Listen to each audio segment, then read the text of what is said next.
Welcome to the Canadian Investors Course, Session 1, Income Investing, the commentary section.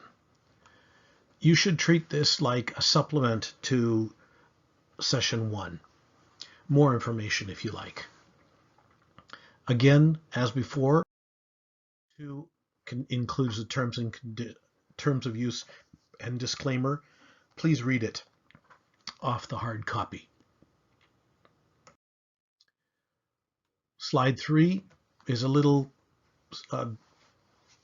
cartoon.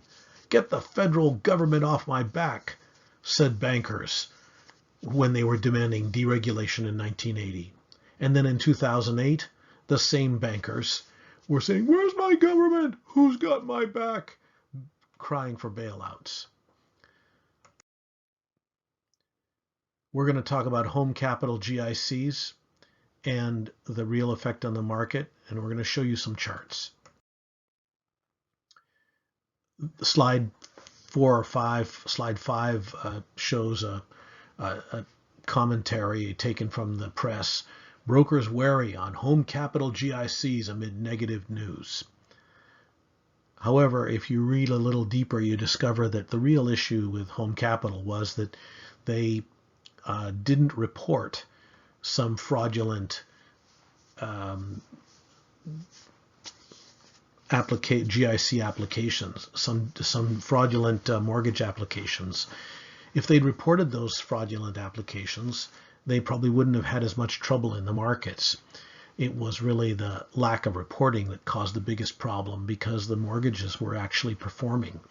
It's just that the backup and the support for the mortgages at their application was not as it should have been.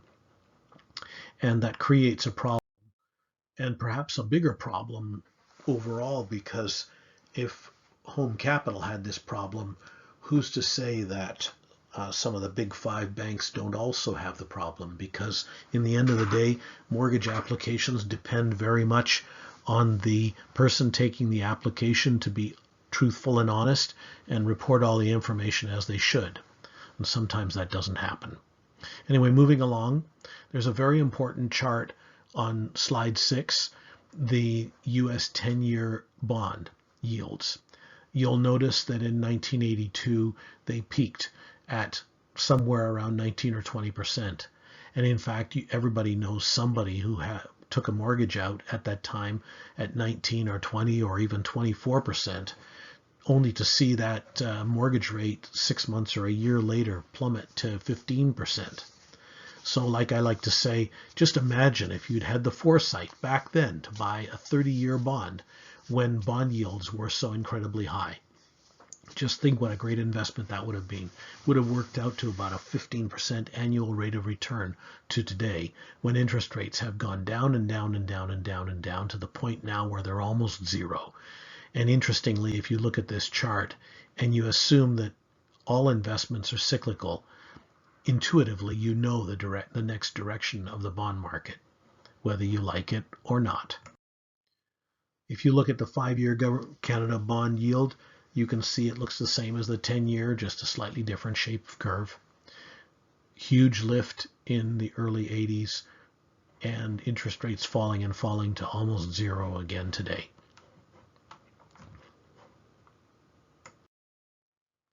And if you look at the US Fed funds rate, you can see it followed a similar path.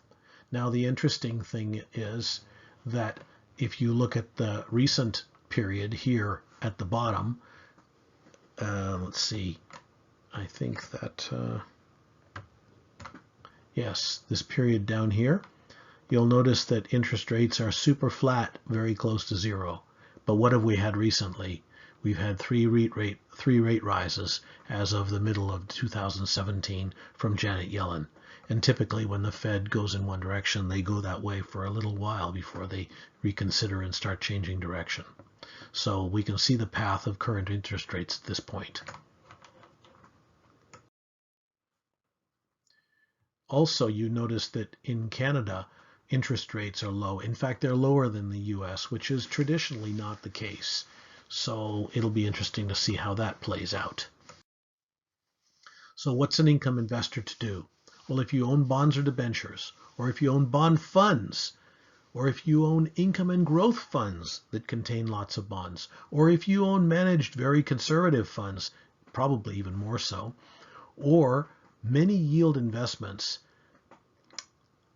you need to be very aware of what you've just learned in this segment. Because if you think that interest rates are likely to climb, and you know what happens when interest rates climb, bond yields climb, value of the bonds falls.